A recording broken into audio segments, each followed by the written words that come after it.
बिस्मिल्लाहिर्रहमानिर्रहीम। अस्सलाम वालेकुम नाज़रीन, प्रोग्राम खबर की खबर के साथ मैं हूं आपका मेज़बान डॉक्टर बुलंद इकबाल। नाज़रीन, आज सबसे पहले बात करेंगे कोरोना वायरस के हवाले से। आपको बताते चलें कि मुआविन खुसूसी बराए सेहत डॉक्टर जफ़र मिर्ज़ा का ट्विटर पैगाम आया है, जिसमें उन्होंने कहा है कि पाकिस्तान में पिछले 24 घंटों के दौरान केसेस दुगने हो चुके हैं। अभी तक मकामी सतह पर इसके यानी कोरोना वायरस के फैलने की कोई सबूत नहीं मिले हैं। अगर हम जिम्मेदारी से काम करें तो फैलाव से बच सकते हैं।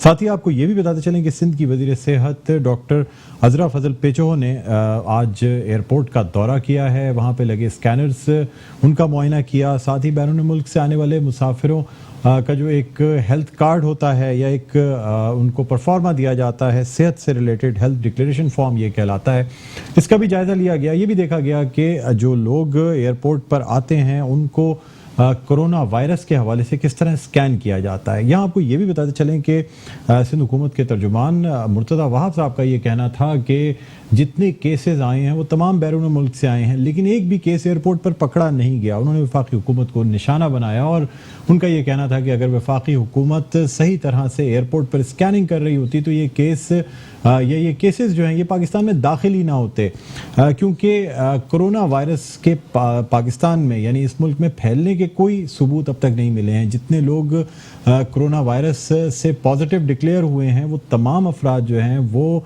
बहुत यानी 10 दिन पहले या 15 दिन पहले कहीं ना कहीं से सफ़र करके आ रहे थे, चाहे ईरान का सफ़र करके आ रहे हों या वो दुबई से या कतर से या दोहा से। इन जब ममालिक से आए हैं तो यहाँ ये कोरोना वायरस से शिकार हुए हैं, लेकिन अपने मुल्क में अब तक अल्लाह का बहुत शुक्र है कि ये वायरस अब तक नहीं फैल सका है। इसी हवाले से वफाकी हुकूमत को एक ख़त भी लिख दिया गया है, जिसमें यह कहा गया है कि बैरून मुल्क से आने वाले मुसाफिरों के लिए एयरपोर्ट पर ही क्वारंटाइन यानी करंतना कायम किया जाए। यानी अगर जो लोग इन ऐसे ममालिक से जहाँ पे कोरोना वायरस की तादाद ज़्यादा है वहाँ से आ रहे हैं तो एयरपोर्ट पे ही 14 दिन रखा जाए। लेकिन बदकिस्मती से हमारे एयरपोर्ट्स पे रिहाइश का कोई इंतज़ाम नहीं है। अगर करंतना कोई इस किस्म का कायम भी किया जाए तो इसमें वक्त दरकार होगा, यानी कोई एयरपोर्ट मौजूद नहीं या कोई एयरपोर्ट के करीब कोई होटल मौजूद नहीं है। अगर किसी होटल को करंतना बनाया जाता है तो फिर पूरा की पूरा होटल एक्वायर करने की ज़रूरत पड़ेगी। बहरहाल नाज़रीन, अब देखना ही होगा कि किस तरह से कोरोना पर काबू पाया जाता है। यहाँ ये अमर भी काबिल ज़िक्र है कि सिंध के वज़ीर तालीम सईद गनी ने आज ये इंदिया भी दिया है कि पीर से स्कूल खोलने या बंद रखने का फैसला 1-2 रोज़ में कर लिया जाएगा। तातीलात बढ़ाने का हतमी फैसला कर लिया गया है और आपको ये भी बताते चलें कि यानी इसका जो हतमी फैसला है वो वज़ीर आला सिंध सैयद मुराद अली शाह के सुपुर्द कर दिया गया है। बहरहाल नाज़रीन, हम बात करना चाहेंगे, इस वक्त हमारे साथ लाइन पर मौजूद हैं director medical and health doctor Salma Kausar साहिबा। अस्सलाम वालेकुम डॉक्टर साहिबा, खुशामदीद कहते हैं प्रोग्राम खबर की खबर में। यहाँ नाज़रीन आपको बताते चलें कि डॉक्टर सलमा कौसर का ताल्लुक KMC से है। जी डॉक्टर साहिबा, बताइएगा कि ज़िलाई सतह पे या KMC की सतह पे क्या इंतजाम किए गए हैं कोरोना के फैलाव को रोकने के लिए? देखिए, एक तो ये कि मैं आपको करेक्ट कर दूं, कोरोना भी फैला नहीं है अल्हम्दुलिल्लाह, ठीक है। दूसरी बात ये कि हमने अपने 4 हॉस्पिटल, जो 4 हमारे मेजर हॉस्पिटल हैं, वहाँ पे हमने अपने सेंटर जो आइसोलेशन वार्ड हैं वो इस्टेब्लिश कर दिए हैं। हमारी जो स्टाफ है, मेडिकल और पैरामेडिकल स्टाफ, इसमें इम्पोर्टेंट होता है उनकी नेशनल बैरियर की ट्रेनिंग कराई जाए, क्योंकि इस वक्त मेडिकल और पैरामेडिकल स्टाफ सबसे ज्यादा हाई रिस्क पे है। अगर कोई पेशेंट आते हैं तो सबसे ज्यादा जो प्रिवेंटिव मेजर्स लेनी है वो मेडिकल और पैरामेडिकल स्टाफ को लेनी है। तो उन सबकी अल्हम्दुलिल्लाह हमने ट्रेनिंग करा दी है, जिनकी हमने पोस्टिंग की है इन वार्ड्स में। तो इस वक्त करीब 200 बिस्तर के करीब हमने मुख्तलिफ एरियाज में, जैसे अब्बासी शहीद हॉस्पिटल है, लांडी मेडिकल कॉम्प्लेक्स है, हमारे रफीकी शहीद हॉस्पिटल है और गिजराबाद हॉस्पिटल है, तो वहाँ पे हमने अपने 200 के करीब बेड और जो है हमारे ICU उससे जो रिलेटेड जो भी हमें प्रिवेंटिव मेजर्स लेनी थी वो हमने ले लिए हैं। इसके अलावा हमारे जो 14 हॉस्पिटल्स हैं टर्शरी केयर, वहाँ हमने कोरोना डेस्क भी कायम कर दी गई है, वहाँ पे जिससे हम अवेयरनेस मटेरियल जो है अपने पेशेंट को प्रोवाइड कर रहे हैं। अच्छा, मुझे ये भी बता दीजिए कि डॉक्टर साहिबा के आइसोलेशन वार्ड्स की कुछ इंटरनेशनल स्टैंडर्ड्स होते हैं, यानी सिर्फ एक कमरा मखसूस कर देना कोरोना के लिए आइसोलेशन वार्ड नहीं कहलाया जा सकता जब तक कि उन स्टैंडर्ड्स को फॉलो ना किया जाए। यानी जो पैरामेडिकल स्टाफ है उसकी ड्रेसिंग, उसकी शील्ड्स, उसके मास्क, उसकी तमाम चीज़ें मौजूद होनी चाहिए। साथ ही साथ उस कमरे का या उस वार्ड का नेगेटिव प्रेशर होना चाहिए ताकि वहाँ से जरासीम जो है दरवाजे के ज़रिए बाहर ना निकल सके। तो इस किस्म का कोई इंतज़ाम किया गया है? देखिए, इन्फेक्शियस कंट्रोल तो अभी मेरे पास इस तरह का कोई अरेंजमेंट नहीं है, लेकिन जो ये पर्सनल प्रोटेक्टिव इक्विपमेंट जैसे पीपीआई या पीपीई किट्स कहते हैं, उनका हमने अरेंजमेंट कर लिया है, अपने स्टाफ की ट्रेनिंग करा दी है। और दूसरी बात मैं ये बता दूं कि जो जनरल पब्लिक है और जो दूसरे लोग इन्वॉल्व हैं, पॉलिटिकल लोग के जी पूरी मार्केट से मास्क उठा के बांट रहे हैं, देखिए मास्क की जरूरत पैरामेडिकल स्टाफ को है, डॉक्टर्स को और पेशेंट्स को है। हर जो भी नॉर्मल ह्यूमन या नॉर्मल हमारा शहरी है उसको जरूरत नहीं है कि वो मास्क लगाए।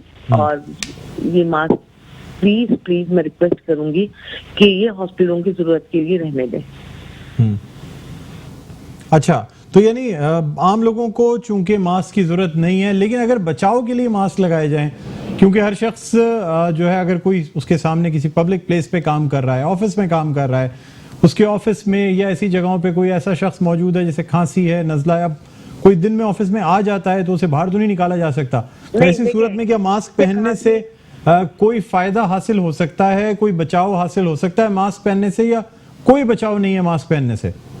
देखिए, नंबर 1 मैं आपको बता दूं, जो आप जिन पब्लिक प्लेसेस की बात कर रहे हैं कि वर्क प्लेस पे मास्क पहनना, वर्क प्लेस पे कोरोना वायरस के पेशेंट्स नहीं है, एक चीज ध्यान से निकाल दें। जी जी, दोबारा बताइएगा मैडम, आपकी आवाज नहीं आई मुझे।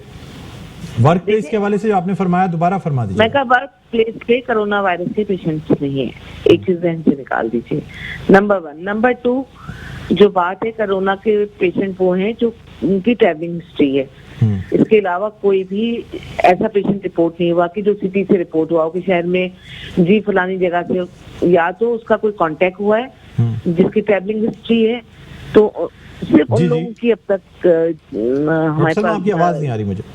हेलो, आपको मेरी आवाज आ रही है? जी, अब आ रही है। जी जी, उन लोगों की अब तक रिपोर्ट आई है जिनकी कोई ट्रैवलिंग हिस्ट्री है, आपको पता है। जी जी, तो अल्हम्दुलिल्लाह हर जो हमारे शहरी है वो इससे इन्फेक्टेड नहीं है।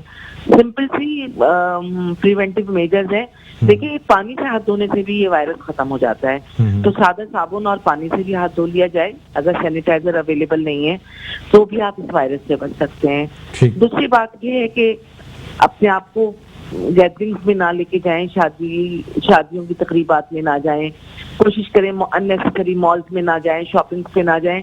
बच्चों की छुट्टियां तो पेरेंट्स ने समझ लिया कि जी ये हॉलीडेज है, ये हॉलीडेज नहीं है, घर में रहने का टाइम है, ताकि आपके बच्चे और आपके जो एल्डरली हैं घर में, जो एजेड लोग हैं, ये वायरस ज्यादा इफेक्ट करेगा उनपे जो एजेड लोग हैं विद इम्यूनो कॉम्प्रोमाइज लेवल, ये ऐसे कि वो ऑलरेडी बीमार हैं, उन्हें कोई पहले से बीमारी है, कुछ ट्यूबरक्लोसिस के पेशेंट हैं, किसी को सीओपीडी है, कोई हेपेटाइटिस का है, कोई HIV एड्स का है, जो बीमार लोग हैं आपके, जिनकी इम्यूनिटी कम हो गई है, तो ये वायरस उन पे ज्यादा इफेक्ट करता है। नॉर्मल लोगों पे, मतलब एक एज है अब 50 ईयर्स के लोगों पे ये इफेक्ट करेगा, बिलो 50 ईयर्स पे कम करेगा। लेकिन कहते हैं प्रिवेंशन बेटर देन क्योर। तो हमें मुझे बड़ी खुशी हुई है वजीर तालीम के इस्तेमाल पे कि उन्होंने स्कूलों की छुट्टियां कर दी हैं। देखिए, आप समर हॉलीडेज का जो टाइम है वो कम कर सकते हैं, लेकिन इस वक्त एक नेशनल इमरजेंसी है। आपके पाकिस्तान में और कराची में केस रिपोर्ट होना एक, आपको पता है, खतरे की घंटी है। और हमें डॉक्टर साहबा, आपसे ये भी जानना चाहूंगा कि अब जैसे ये 15 केसेस जो नए रिपोर्ट हुए हैं, अगर इनकी वजह से किसी को कोरोना वायरस किसी में मुंतकिल होता है तो कितने दिन के बाद उस शख्स में अलामात आएंगी या टेस्ट पॉजिटिव आएगा? देखें, टेस्ट तो पॉजिटिव आ जाता है, लेकिन जो अलामात आती हैं वो 14 डेज के बाद तक आ सकती हैं। जी, टेस्ट फौरन ही पॉजिटिव आ जाता है, यानी अगर किसी को मुंतकिल हुआ है तो? जी बिल्कुल। अच्छा, लेकिन अलामात से पहले तो कोई नॉर्मल शख्स टेस्ट नहीं कराना चाहेगा ना? यानी मैडम, अगर ये जो 15 लोग न्यू केसेस जो इस वक्त आए हैं, इन सब की ट्रैवल हिस्ट्री है, लेकिन अगर इन्होंने किसी को अपने जो गिरदोनिवा के लोग हैं, अगर उनमें किसी को फैलाया होगा, तो फिर तो वो टेस्ट आने में तो अभी ये 14 दिन के बाद कहा जा सकता है ना कि आया इन्होंने किसी को फैलाया या नहीं फैलाया? नहीं, देखिए हम इसकी सर्विलेंस कर रहे हैं, प्रॉपर सर्विलेंस के जो ट्रैवलिंग हिस्ट्री के साथ आया है और पॉजिटिव है वो कितने लोगों के कांटेक्ट में आया, और सबसे पहले उसकी फैमिली, फिर वो किन लोगों से फ्रेंड से मिला है, उसने ट्रैवल किन लोगों के साथ किया है, उन सब की स्क्रीनिंग हो रही है, आपको पता होगा। तो ऐसा नहीं है, गवर्नमेंट ने आंखें अपनी खुली हुई रखी है। हम इवन अपने हॉस्पिटल्स में जो फीवर के साथ पेशेंट आ रहे हैं हम उनको घर तो भेज रहे हैं, क्योंकि हर फीवर का पेशेंट कोरोना का पेशेंट नहीं है, और कोरोना के 90% पेशेंट तो खुद ब खुद ठीक हो जाते हैं, ये भी आपको पता होगा। लेकिन हमने उन पे भी नजर रखी हुई है जिनको फीवर है या उनकी फीवर की हिस्ट्री है और उन्होंने कहीं से बाहर से सफर किया या किसी से सफर करने वालों से मुलाकात की है। तो हमने बाकायदा उनके नंबर रखे हुए हैं, उन पे वॉच रखा हुआ है, और हमने उनको कहा कि अपने घरों में रहें, क्योंकि ये पूरे शहर के लिए खतरनाक है और लोगों की बात समझ में आ रही है। डॉक्टर साहब, टेस्ट कहाँ किए जा रहे हैं कोरोना वायरस के? ये फ्री टेस्ट किए जा रहे हैं और किन किन हॉस्पिटल्स में? देखिए मैं इस वक्त बताऊं, इस वक्त आगा खान हॉस्पिटल में जो पेशेंट भेजे जा रहे हैं सिंध गवर्नमेंट की तरफ से, उनके टेस्ट फ्री है क्योंकि उसको गवर्नमेंट पे करेगी। इसके अलावा प्राइवेट हॉस्पिटल वाले अगर कोई पेशेंट भेजते हैं तो वो 2400 रुपए में ये टेस्ट करके दे रहे हैं। अच्छा, ये आगा खान में यानी 2400 रुपए में ये टेस्ट किया जाता है। इसके अलावा सरकारी हो रहा है, लेकिन अगर जेपीएमसी या सिविल हॉस्पिटल से या गवर्नमेंट हॉस्पिटल से ये लोग जाते हैं अपनी स्लिप लेके, तो ये वहाँ पे फ्री है। मैडम, आपसे जानना चाह रहा हूँ कि क्या किसी सरकारी अस्पताल में ये टेस्ट किया जा रहा है कोरोना का, या अब तक किसी सरकारी अस्पताल में कोरोना का टेस्ट नहीं किया जा रहा? देखिए मैं अपने मेरे जो केएमसी के हॉस्पिटल्स हैं वहाँ पे नहीं किया जा रहा, जो मैं अपनी बात बताऊंगी आपको। बाकी मैं तो ये कोरोना की टेस्ट किट्स वगैरह ये इसको मंगवाने के कोई इक़दाम किए जा रहे हैं? क्योंकि मैडम देखिए, हर शख्स अगर कोई सस्पेक्टेड केस है भी तो वो 2400 रुपए ना दे सके तो टेस्ट तो नहीं करा पाएगा ना फिर। देखिए वो टेस्ट नहीं करा पाएगा, लेकिन वो जिन्ना हॉस्पिटल, सिविल हॉस्पिटल या गवर्नमेंट का हॉस्पिटल जाके वहाँ से स्लिप लेके और वहाँ पे फ्री टेस्ट करा सकता है खाने में।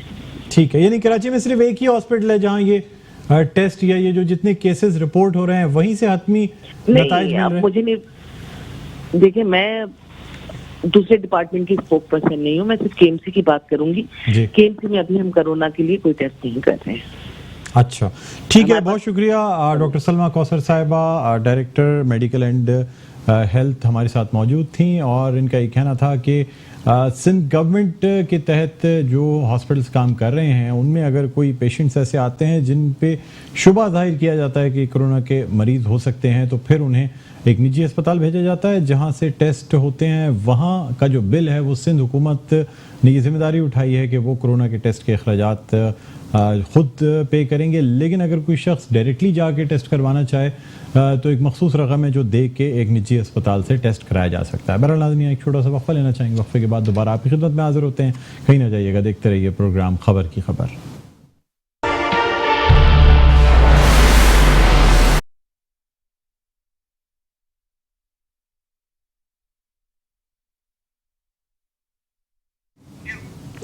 जी नाज़रीन, वेलकम बैक। एक दफ़ा फिर आपको खुशामदीद कहते हैं। प्रोग्राम है खबर की खबर, मैं हूं आपका मेज़बान डॉक्टर बुलंद इकबाल। नाज़रीन, अब हम कुछ बात करना चाहेंगे कराची में के इलेक्ट्रिक की कार्रवाइयों के हवाले से, जिसमें केबल ऑपरेटर्स जो हैं कराची के, उनकी कई तारें काटी गई। यानी अक्सर ये हो रहा है कि मुख्तलिफ इलाक़ों में के इलेक्ट्रिक की जानिब से ऑपरेशंस किए जाते हैं और जो खंभों पे तारें लगी होती हैं जिनका काम कराची में केबल की नशरियात दिखाना होता है या इंटरनेट की तरसील उनका काम होता है, उन्हें काट दिया जाता है।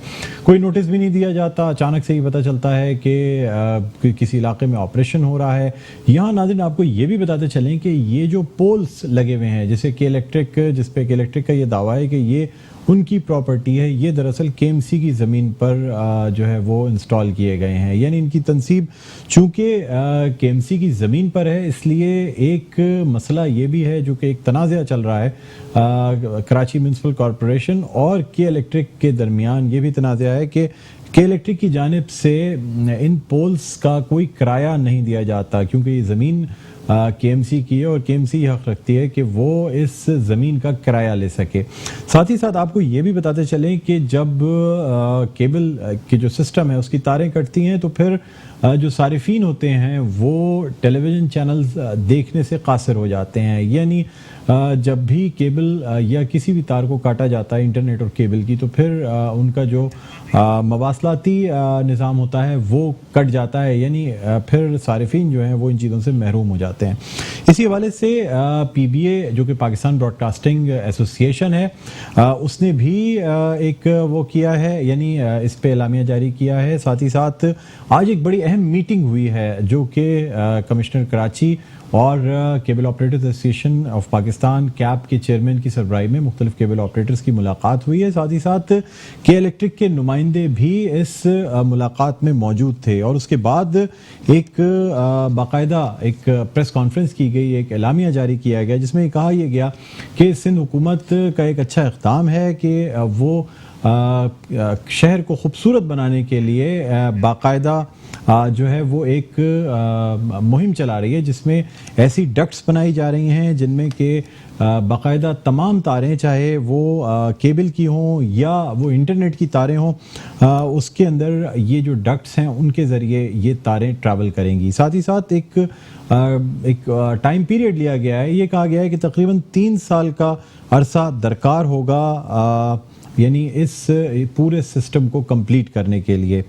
लेकिन चूंकि के इलेक्ट्रिक की जानिब से कार्रवाइयाँ की जाती हैं और जिसकी वजह से केबल ऑपरेटर्स को भी नुकसान होता है, टीवी चैनल्स की नशरियात भी रुक जाती हैं और जबकि जो पोल्स हैं पूरी दुनिया में किसी भी मुल्क में जो केबल टीवी सिस्टम चलाया जाता है वो पोल्स के ज़रिए ही चलाया जाता है, चाहे वो अंडरग्राउंड चलाया जाए या जब घर में तार ले जाई जाती है तो पोल्स का इस्तेमाल किया जाता है। कहीं पे भी केबल ऑपरेटर्स के अपने पोल नहीं लगाए जाते। आपने दुनिया के किसी मुल्क में पोल्स जो हैं वो केबल ऑपरेटर्स की जानिब से तनसीब होते नहीं देखे होंगे, लेकिन चूंकि के इलेक्ट्रिक को पिछली बारिशों में जो जानी नुकसान हुआ उसका जिम्मेदार ठहराया गया, इसलिए के इलेक्ट्रिक ने वो सारा मलबा केबल ऑपरेटर्स पे और इंटरनेट कंपनीज पे डाल दिया। यानी ये कहा गया कि जिन लोगों को करंट लगने से जिनकी मौत वाक़ हुई है वो वजह दरअसल केबल की तारें या इंटरनेट की फाइबर ऑप्टिक थी। हालांकि इंटरनेट या केबल की जो फाइबर है उसमें दरअसल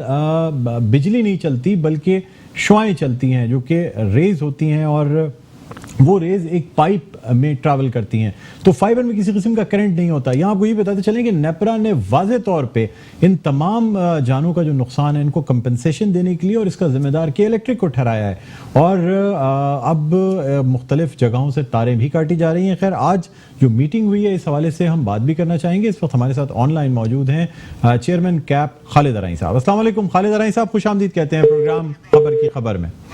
हमारा राब्ता मुनक़ता हुआ है, हम दोबारा खालिद अराई साहब को कॉल कर रहे हैं। तो अब जानना ये होगा कि आखिर कितना वक्त लिया गया है इस मीटिंग के बाद, क्या तमाम फरीक़ैन इस ये जो वक्त दिया गया है इस पर राज़ी हो गए हैं? क्या अब के इलेक्ट्रिक की जानिब से कोई कार्रवाई नहीं की जाएगी या एक बात ये भी कही जा रही है कि अगर कोई कार्रवाई करनी भी हो तो पहले से कम से कम इन्फॉर्म किया जाए केबल ऑपरेटर्स को ताकि वहाँ से तारें हटा ली जाएं, यानी जब भी किसी इलाके में कार्रवाई करनी हो तो फिर पहले से केबल ऑपरेटर्स को इन्फॉर्म किया जाए। हमारा राब्ता बहाल हो गया है, हम बात करना चाहेंगे चेयरमैन कैप खालिद अराई साहब से। अस्सलाम वालेकुम खालिद अराई साहब, कहते हैं क्या कहेंगे खालिद अराई साहब, ये जो आज मीटिंग हुई है इसमें कोई हतमी फैसला हुआ है कि अब के इलेक्ट्रिक की जानिब से कार्रवाइयां नहीं की जाएंगी? जी बिस्मिल्लाहिर्रहमानिर्रहीम। जी हाँ, जो है हमारी एक मीटिंग हुई थी कमिश्नर कराची की सरबराही में जिसमें चेयरमैन PBA शकील मसूद साहब और जो डिस्ट्रीब्यूशन हेड है आमिर जियाद साहब वो मौजूद थे और बाकी के का जो अमला था कर्नल साहब थे और एक जो इनकी मीडिया हेड है वो ही मौजूद थी। इस पर हमने इनको ये बताया कि केबल ऑपरेटर की तार जब काटते हैं तो इससे सिर्फ केबल ऑपरेटर का नहीं मीडिया इंडस्ट्री का भी नुकसान होता है जी। जरा अबलाग की रसाई लोगों तक पहुंचना मुश्किल हो जाती है, एंटरटेनमेंट मुश्किल हो जाती है। जैसे आजकल PSL चल रहा है, PSL के लिए हुकूमत कितनी कोशिश कर रही है जो है ना, मगर ये इलेक्ट्रिक जो है ये इस बात का ख्याल नहीं रख रही कि देखें अगर वो कहीं भी किसी भी केबल ऑपरेटर की तार काटेगी तो लोग PSL के मैचेस देखने से महरूम हो जाएंगे। तो ये भी बताता चलूँ कि पाकिस्तान में वाहिद जरिया स्पोर्ट्स, एजुकेशन या एंटरटेनमेंट या जरा अबलाग की जो रसाई है वो केबल ऑपरेटर के जरिए ही होती है। तो हमने सही बताया कि देखें कि ये सिर्फ कराची नहीं पूरे पाकिस्तान भर में केबल ऑपरेटर्स एरियल केबल के जरिए सर्विस प्रोवाइड करते हैं और एरियल केबल की लेइंग है वो जो के इलेक्ट्रिक हुआ, लेस्को, हेस्को, जितनी भी जो पावर कंपनी है इनके पोल्स के जरिए ही होती हैं। और बीच में जो इनकी मीडिया हेड है उन्होंने ये कहा कि इनका हमारा कोई लीगल एग्रीमेंट नहीं है। फिर मैंने इनको याद दिलाया कि जब KESC था, KESC के जमाने में हमारे लीगल एग्रीमेंट्स मौजूद थे उनकी इंतजामिया के साथ, मगर जब KE को ये मामला शिफ्ट हुए, इसके बाद KE का और KMC का तनाजा हुआ। KMC ये कहती है कि ये जमीन हमारी है, इस पे पोल आपने लगाए हुए, हमें रेंटल प्रोवाइड करें। ठीक है, मुझे अच्छी तरह याद है कि जब नेमतुल्लाह खान साहब, अल्लाह उनको जन्नत नसीब करे, उन्होंने ये कहा था कि भाई आप किराएदार हो, किराएदार होते हुए आप किराया नहीं ले सकते। तब से लेकर अब तक ये तनाजा चल रहा है।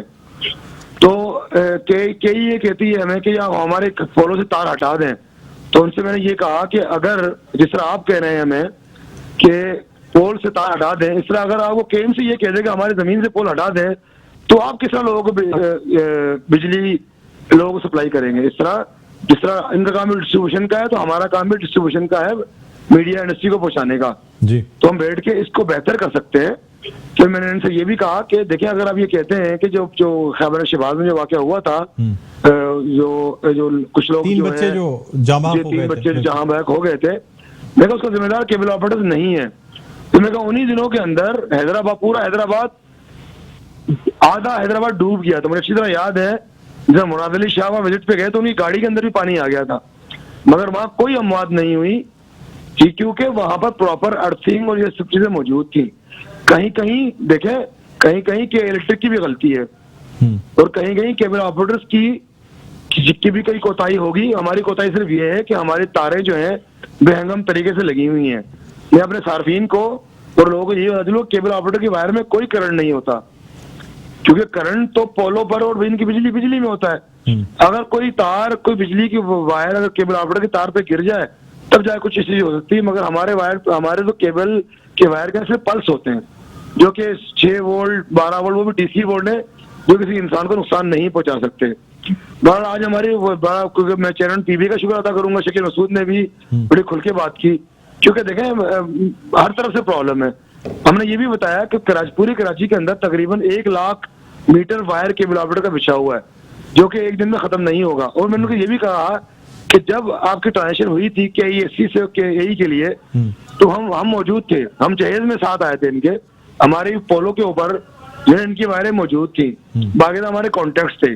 अगर KE ये चाहती है कि इसको मैनेज कर ले, या वो चाहती है हमसे कोई लीगल एग्रीमेंट ना, उसके लिए हम तैयार हैं। अगर वो चाहती है कि हम इसके पोल इस्तेमाल ना करें, तो उस पर हुकूमत सिंध, मतलब मैं बड़ा शुक्रिया अदा करूंगा चीफ मिनिस्टर सिंध का, मुराद अली शाह साहब का, मुर्तजा वहाब का, जिन्होंने बड़ा पर्सनल इंटरेस्ट लेकर कमिश्नर कराची को ये कहा कि जो इसको मामले को हल करें।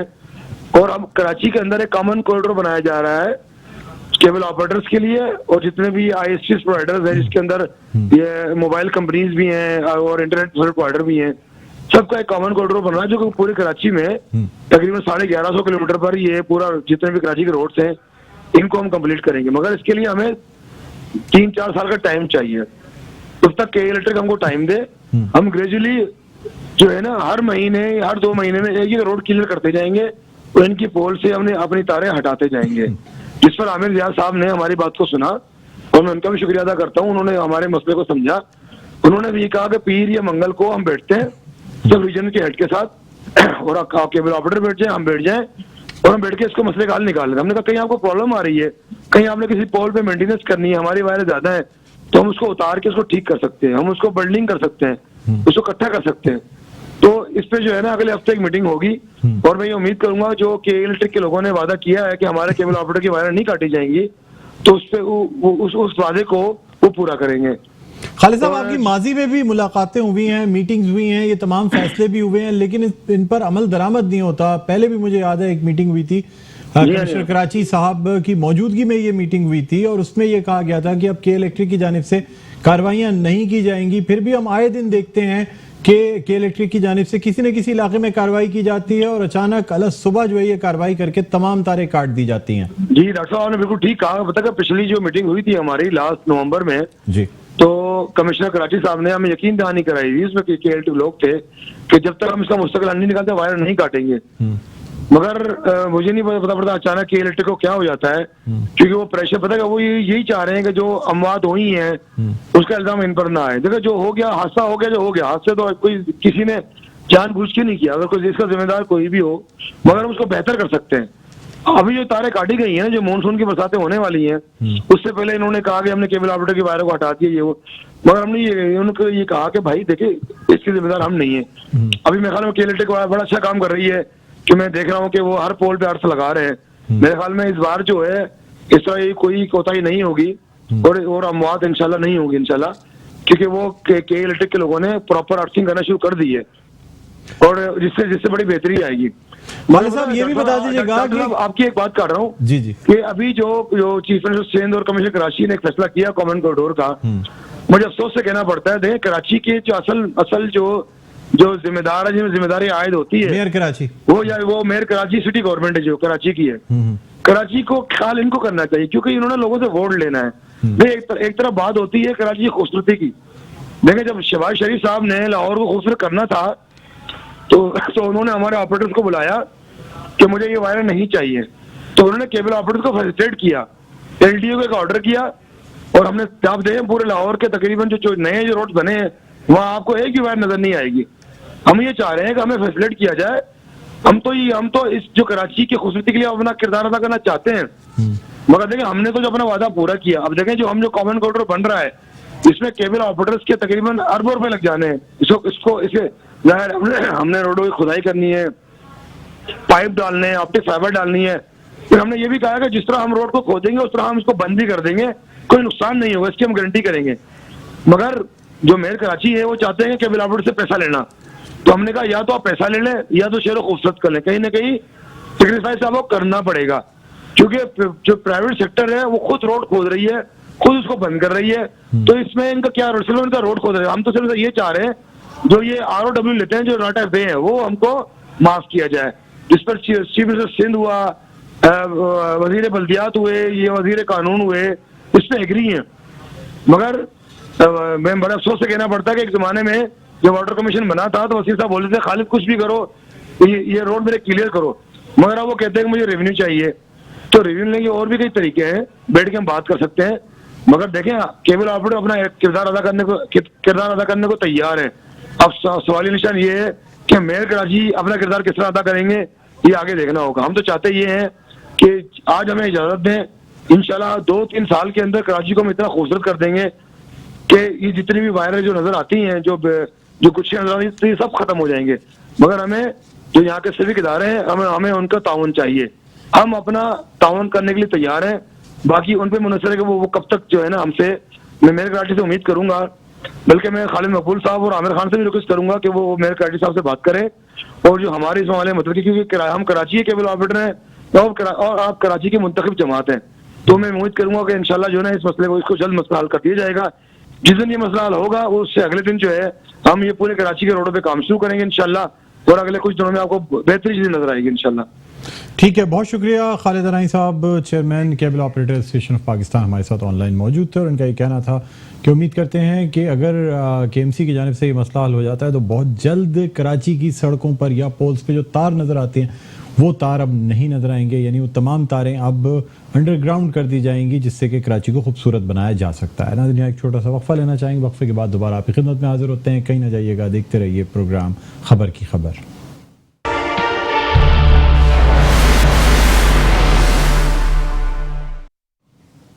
जी नाज़रीन, वेलकम बैक। एक दफ़ा फिर आपको खुशामदीद कहते हैं। प्रोग्राम है खबर की खबर, मैं हूं आपका मेज़बान डॉक्टर बुलंद इकबाल। अब हम बात करना चाहेंगे कराची में PSL के मैचेस के हवाले से, जो कल से जिनका आगाज़ हो जाएगा। 12 तारीख से लेकर 17 तारीख तक ये मैचेस खेले जाएंगे।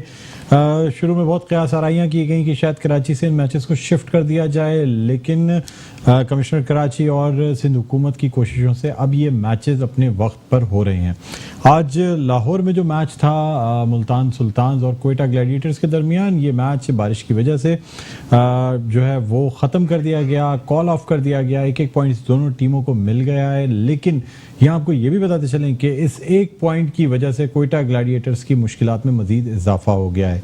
साथ ही साथ कराची में स्टेडियम यानी नेशनल स्टेडियम की तैयारियों के साथ साथ रोड्स पर कंटेनर्स रख दिए गए हैं, रास्ते बंद करने की भी तैयारियां कर ली गई हैं और उम्मीद ये की जा रही है कि क्योंकि कल कराची किंग्स और लाहौर कलंदर्स के दरमियान मैच है, इसलिए बहुत ही जैम पैक स्टेडियम मिलने की उम्मीद है। साथ ही साथ आपको ये भी बताते चलें कि सिंध हुकूमत की जानिब से ये कोशिश की जा रही है कि तमाम गेट्स पर हाथ धोने की मशीनें और हैंड सैनिटाइजर्स को फराहम किया जाए ताकि जो शायकीन हैं वो स्टेडियम में जाने से पहले हाथ अच्छी तरीके से साफ कर सकें ताकि कोरोना वायरस के फैलाव को रोका जा सके। इसी हवाले से हम बात करना चाहेंगे। इस वक्त हमारे साथ तो ऑनलाइन बीपर पर मौजूद हैं साजिद खान साहब, लेजेंड क्रिकेटर हैं, स्पोर्ट्स एनालिस्ट हैं। जी साजिद भाई, क्या कहते हैं मैचेस की तैयारियों के हवाले से? PSL अब फिर से कराची में ये मेला सजेगा 12 से लेकर 17 मार्च तक। देखिए डॉक्टर, खुद आप डॉक्टर हैं और जिस तरह एक डॉक्टर के नाते जिस तरह आपने क्लियर किया और सिंध गवर्नमेंट की तारीफ करनी पड़ेगी, वज़ीर आला सिंध की तारीफ करें और senior general major Arshad Khan की तारीफ करेंगी। तो यहाँ पर इन्होंने मिलकर जो नेशनल स्टेडियम के जो पाकिस्तान सुपर लीग का जो 5वां एडिशन का दूसरा राउंड जो कल से जो शुरू होगा यहाँ पर नेशनल स्टेडियम कराची में, जो तैयारियां की हैं उसकी जितनी भी तारीफ की जाए कम है, निहायत ही उम्दा तैयारी और दोनों टीमों को सपोर्ट करने का जो क्राउड है कराची का वो इंतजार कर रहा है मैच के लिए। डू एंड डाई मैच कहते हैं लाहौर और कराची का मैच, तो यकीनी तौर पर जो कराची वो मैच हार चुकी है और कराची के पास बड़ा अच्छा प्लेटफॉर्म है नेशनल स्टेडियम कराची की। भरपूर अब तक की जो मेरी इत्तला है बेहतरीन विकेट बनाई गई है ग्राउंड मैन ने और बाउंड्री थोड़ी सी बड़ी है और यहाँ पर बेहतरीन जो कहना चाहिए पैराडाइज जो हम कहते हैं बैट्समैन और बॉलर के दरमियान छक्के और चौके लगेंगे और यहाँ पर तमाशा ही जैम पैक होगा और यहाँ पर तमाम अपने सेक्रेटरी इदारों की बहुत ज्यादा तारीफ करनी पड़ी, पाक फौज की बहुत ज्यादा तारीफ करनी पड़ी। उन्होंने बेहतरीन सहूलत दी और सब पाकिस्तान क्रिकेट जो पाकिस्तान सुपर लीग के हवाले से है इसकी जितनी भी तारीफ कीजिए कम है नेशनल स्टेडियम कराची में और एक खूबसूरत सा मंजर आप कल देखेंगे और जिस तरह जितनी भी तारीफ है आपने भी बताई जितनी तैयारी के हवाले तो हम उम्मीद करते हैं जिस तरह का मैच तवक्को रख रहे हैं लोग उससे बढ़कर ये मैच खेला जाएगा और इस मैच के हवाले से जिस तरह हमने इंतजार कर रहे हैं जो लोग जिस तरह लोगों ने अफवाहें फैलाई थी ये नहीं होगा मगर अल्हम्दुलिल्लाह सारा क्रेडिट सिंध गवर्नमेंट को जाता है, वज़ीर आला सिंध को जाता है और national stadium senior general Arshad Khan की कोशिशों को सराहना चाहिए। ये तमाम चीजों के बाद सर बिल्कुल नेशनल स्टेडियम अरशद खान साहब जो उनकी भी बड़ी कोशिश है। PCB के हवाले से आप कुछ नहीं कह रहे हैं, तनकीद करना चाहते हैं क्या PCB पे? हाँ, PCB को तनकीद जरूर करना चाहिए, पासों के हवाले से तनकीद करना मेरा राइट है। जो सीनियर साथियों को आप इतने पास देते हैं, जो जूनियर साथी है उनको एक एक पास भी देते, पासों की लड़ाई मारा मारी चल रही है। पाकिस्तान क्रिकेट बोर्ड चेयरमैन एहसान मानी से हमारी नेशनल असेंबली में जो सवाल किए गए थे, देखें प्लेयरों को आप पास देते हैं, टेस्ट प्लेयरों को साथ देते हैं, जितने MLA सेनेट उनको भी पास देना क्रिकेट बोर्ड की मार्केटिंग का काम है और काम करना चाहिए। सर एहसान मानी साहब ने तो ये कहा है कि अगर पासिस चाहिए मैं जेब से पासिस खरीद के दे सकता हूं लेकिन कॉम्प्लीमेंट्री पासेस नहीं दे सकता।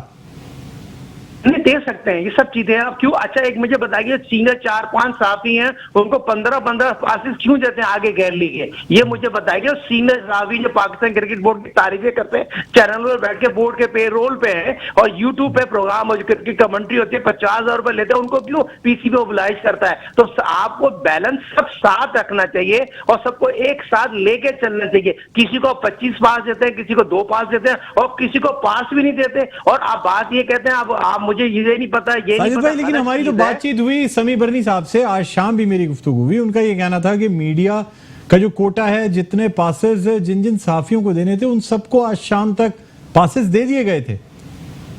बिल्कुल समी बन्नी की बात को सेकंड करूंगा। समी बन्नी ICC की 13 साल की खिदमत के बाद पाकिस्तान क्रिकेट बोर्ड में आए और वो तो कोशिश कर रहे हैं पाकिस्तान क्रिकेट बोर्ड के जो साथी हैं एक उम्र कमेटी इससे पहले कभी क्यों नहीं बनी, कमेटी क्यों बनाई? कमेटी डिसाइड करेगा इसका कार्ड बनेगा उसका कार्ड नहीं बनेगा। वसीम खान जब से पाकिस्तान क्रिकेट बोर्ड में तमाम चीजें तमाम साथियों को फेस करनी पड़ी है, सेव करना चाहिए और बताना चाहिए। साथी बहुत बड़े हमारे इकरामी तौर पर साथी जो बड़े से बड़ा साथी होता है मैच को कवर करना चाहता है मगर चंद साथियों को नवाजा जाता है जिसकी वजह से जो तमाम साथियों को इक्वल पास नहीं मिलते। जो सीनियर साथी हैं जो बहुत करीब हैं पाकिस्तान क्रिकेट बोर्ड को उनको नवाजा जाता है, डंके की चोट पे नवाजा जाता है। मगर समी बन्नी की जो बात है, समी बन्नी तो जोड़ना चाहते हैं, करना चाहते हैं मगर वसीम खान करना नहीं देते उनको।